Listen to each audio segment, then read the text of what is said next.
Imagine being trapped in a confined space, forced to lie on your back with your knees pressed up against a metal ceiling. As the minutes tick by, you notice it's starting to get hotter. Your forehead beads with sweat, and your back becomes uncomfortably hot as you press against the metal beneath you. You can't move more than a few centimeters back and forth, and the air is getting hotter and hotter. The heat becomes unbearable until you can't stop yourself from screaming, except nobody hears your screams. All they hear is the enraged bellow of a bull. Said to be entirely hollow and with a hatch in one side where condemned criminals would be forced in, the Brazen Bull was the brainchild of Perilaus of Athens and was apparently used to fearsome effect, as it converted the screams of the dying men to the bellow of a bull. The most effective torture devices are the ones that shock you and leaving you wondering how long you could hold out against such a horrendous fate. The bronze bull is one of those torture methods that truly captures your imagination, combining fire, enclosed spaces, and the dark to truly horrify anyone who thinks about what it would have been like to be enclosed in the bull. Although the truth about this particular torture method is still up for debate, the evil ingenuity in creating such a device, whether or not it was used, is undeniable, and the impact it has had on our understanding of the socio-political setting of the ancient world is real. Welcome to the Roman Empire.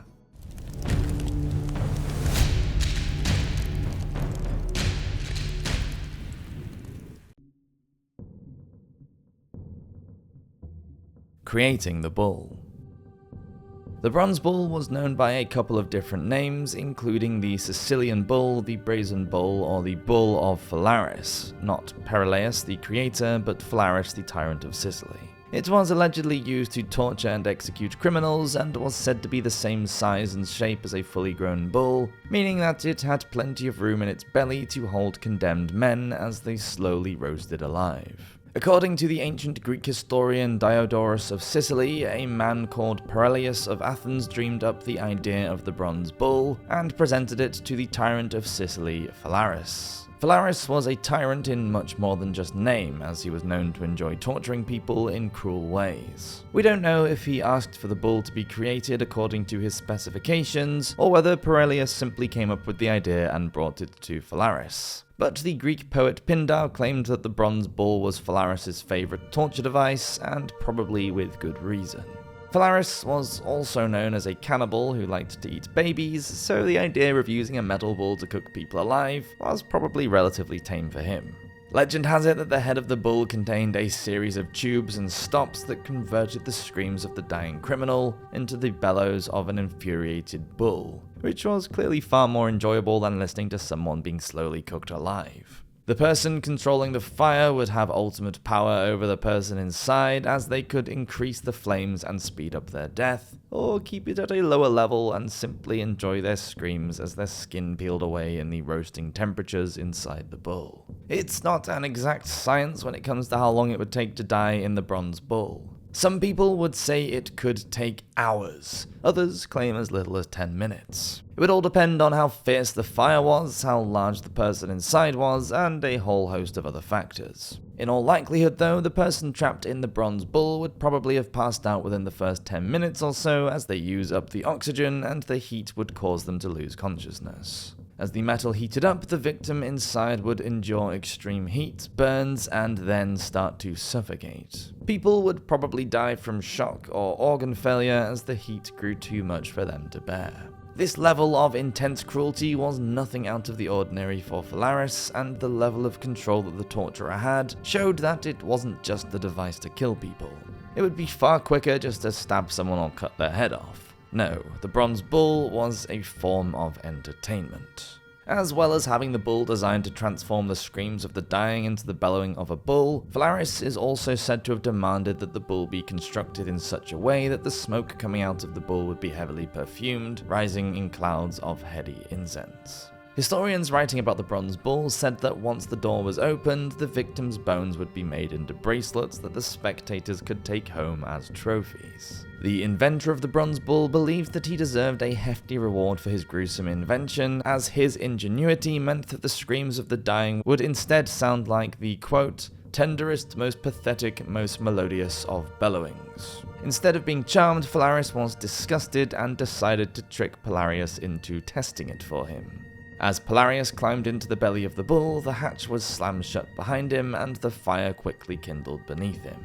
As the temperature climbed, so did his screams, transformed into the piteous cries of an infuriated animal. Phalaris opened the door before Pelarius perished, but apparently his stay of execution was only temporary. The story goes that Phalaris took Perilaus to the top of a hill before throwing him off.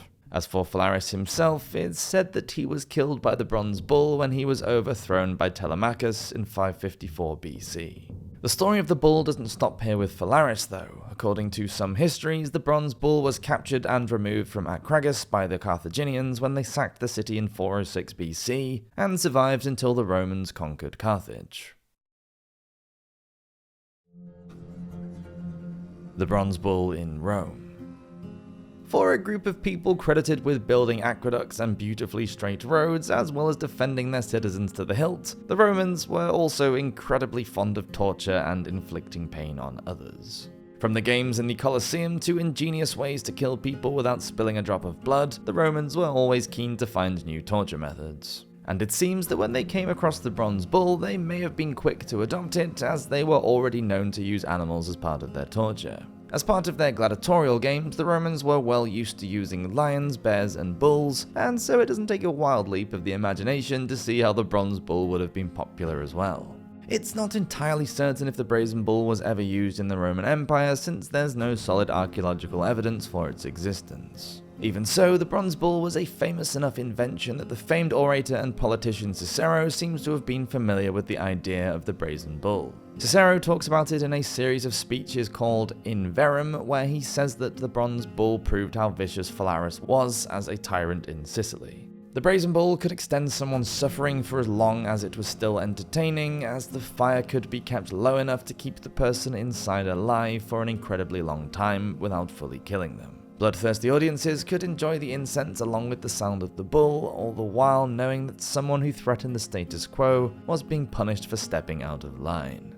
And one of the most common targets for the Roman Emperor ire was the Christian religion. Despite Constantine's adoption of the Holy Bible in the 4th century, early Romans weren't particularly fond of early Christians. According to Christian tradition, the Bronze Bull cropped up again in the early Roman Empire to get rid of a tricky saint called Saint Eustace. Eustace was roasted alive in the Bronze Bull along with his wife and children thanks to Emperor Hadrian, as he followed the Christian faith and refused to give it up and go back to worshipping the old gods. Christian iconography shows a later painting that depicts the moment where Eustace and his family are forced into a bronze bull through a hatch in the side for refusing to sacrifice to the old gods. Another Christian martyr who was sacrificed for his convictions was one Saint Attippus. Bishop of the Church of Pergamum, he preached Christian teachings and so sealed his fate. When he was confronted by the pagan priests, Antipas refused to give up his belief in the Christian religion. Enraged, the priest dragged him to the Temple of Artemis, where he was allegedly thrown into a red-hot copper bull and died for his beliefs.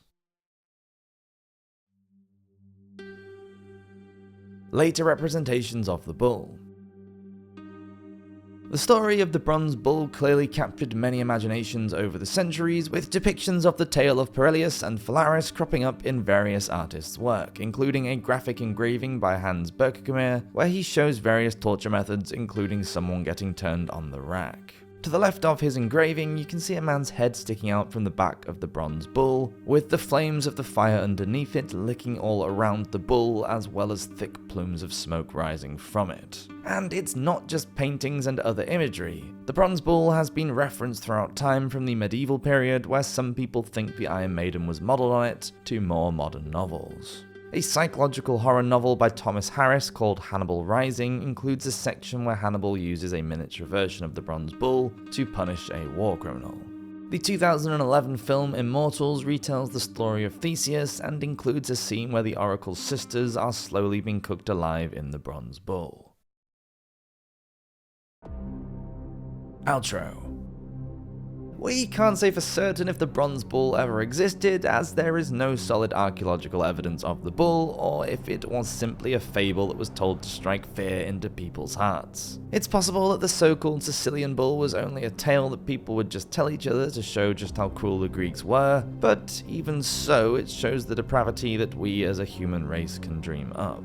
The bull serves as a chilling reminder of how far rulers will go to stay on top, and shows the depths of evil to which we can sink. Fortunately, the bull is a relic of the ancient world, but one that echoes throughout history as a reminder of how cruel people can be.